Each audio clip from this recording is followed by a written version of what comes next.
Hey, thanks for being a part of the conversation. This is Forest Stories. I am the Poet in the Forest, a children's series that I penned out in the 1990s. Now, none of it would be possible if it wasn't for this forest right here in South Charlotte, North Carolina. I talk about it so much that I thought maybe it's time that you get to know what has inspired me for 30 years. Thanks for being a part of the conversation. We've spent the first few chapters talking about the little human things that happen inside this forest, from the statues to the piece of the former county courthouse in Mecklenburg County, to the trees, Larry Tree, the headless statues. We've talked so much about that. But the one thing that a lot of people don't understand is the spiritual connection to this collection of trees. The birds.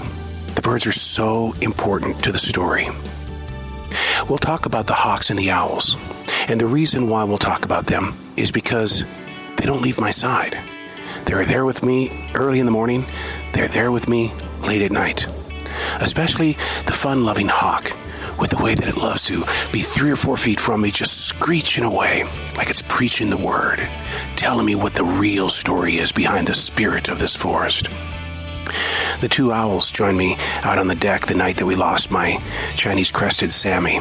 I was so distraught that I just needed to be with the forest, so I raced outside to the deck 23 feet above the forest floor.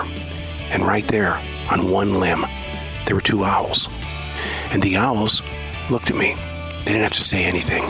Their eyes as bright as the sunshine, and yet it was late at night. They talked to me in a way of saying, "We got you. We got you. What you're going through, a lot of people do, but they don't turn and look at the natural world and the spirit of it. But we're here with you." This morning, while Jazzy and I were taking a walk through the forest, and we do that every day, we were in the forest, and 2 heron, usually see them lakeside, 2 heron in the sky dove down at us. Did I run? Did I hide? Was I in fear? No, because I was there to receive.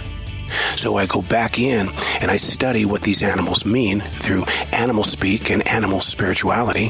Where are they at on the totem?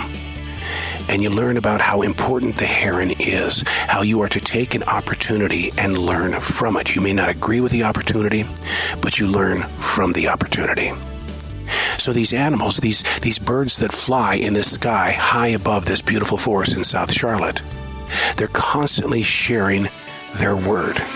And in doing so, you pick up your own heart and you begin to walk in a way that says, I am embracing this moment of now. And it's thanks to these birds. How about the wren? I think that's what it is. A wren has joined us on the front porch that overlooks this beautiful forest. I thought it was an owl at first, but it's not growing. And then I thought maybe it's a bat that visits us every single night. It sleeps on this porch every night, but it doesn't sleep upside down.